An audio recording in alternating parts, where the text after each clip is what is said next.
Oral tradition has it that the history of Hausa city-states before the jihad originated from Daura and the unique story of Abu Yazid, the immigrant prince of Baghdad, present-day Iraq. The story goes that Prince Abu Yazid fled Baghdad due to political unrest. More specifically, Queen Zidam conquered it. Take note of this for future reference. He and his servants moved through the Lake Chad region to Gazargamo of the Kanem Borno Empire, present-day Borno State. Seeing the strength of Abu Yazid's forces, the king offered his daughter Megira in a strategic alliance. There have been versions of how this alliance broke, but eventually Abu Yazid fled the state with his wife and his servants for his life's sake. This little family landed on Garungabas, which is present-day Hadija in Jigawa state. However, Abu Yazid still felt that his father-in-law would send forces against him. He fled again, this time leaving his heavily pregnant wife and their servants. He sojourned and arrived at Daura in the middle of the night at the house of an old woman called Ayana. Thirsty from his travels, Abu Yazid sought for water from Ayana, but she informed him that she did not have any, and since it was a Thursday night, she could not get water from the village well.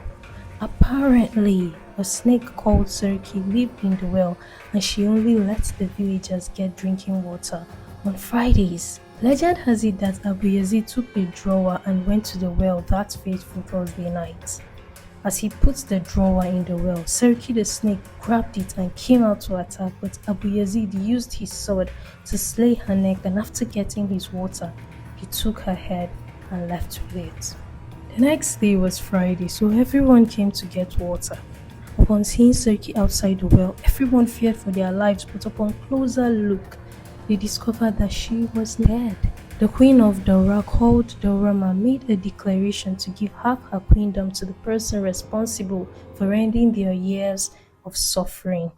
This was when Ayana, the old woman, met the queen to narrate everything that had happened and the fact that this stranger brought her water from the well on Thursday. Abu Yazid was called forward to prove his claim, and he showed the head he had taken. It fits the body of the snake. Remember when I said take note of why Abu Yazid left Baghdad, right? Well, he refused the offer of half kingdom by the Magajiya Daurama and asked instead to marry her and rule beside her.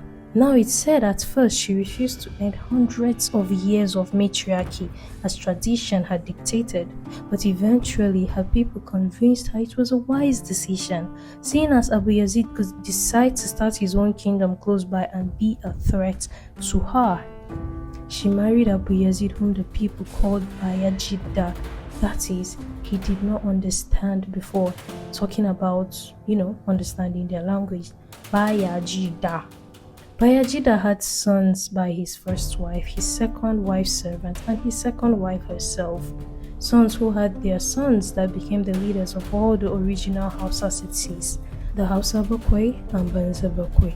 So yes, he changed Daura to a patriarchy. This is the legend of Bayajidda. I learned about the story of Bayajidda from the very moment I started learning about Nigerian and Hausa history. So when I got the opportunity to visit Daura and the Kusugu well, of course I had to take it. My journey began from Katsina, the capital of Katsina state. It took approximately an hour to get from Katsina to Daura. Daura is one of the two emirates that make up Katsina state, the second emirate being Katsina, of course. My dreams, write them down, write down your dreams, write down your dreams, don't forget to write. I'm in Daura, can you believe it? The weather is hot, sand is everywhere on my body because the road has so much sand, but this street is so cool and quiet. We will be seeing Kusugu well, the four Kufars and the Emir's Palace, then I'll be heading back to Katsina. Silent. I gather my belongings and my... I've been meeting really nice people and making friends on this trip. That is the person that is assisting me. Earring is burning on my skin, but let's do this. Our first point of visit was the Kusugu well, the well where Bayajidda killed Sarki. I start to sing to myself, engage how I feel.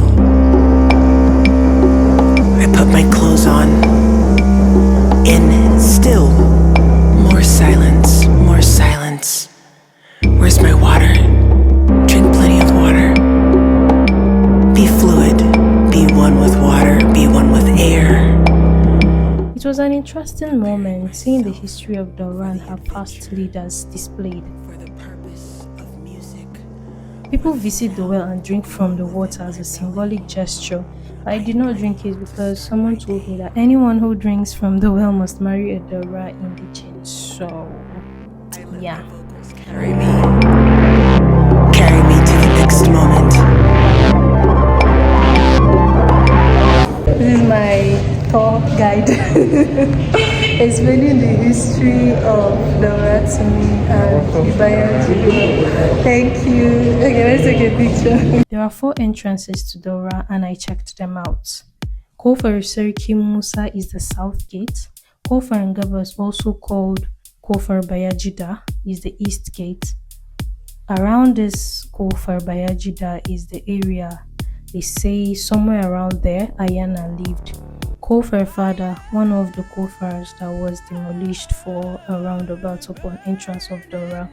Now that Kofar Fada is the west gate and Kofar Magaji Umaru is the north entrance. Magaji Umaru is the emir's first son. Now, of course, Bayajidda was only instrumental in changing the course of the Hausa city-state, but how did the people of Daura themselves get to move to the area?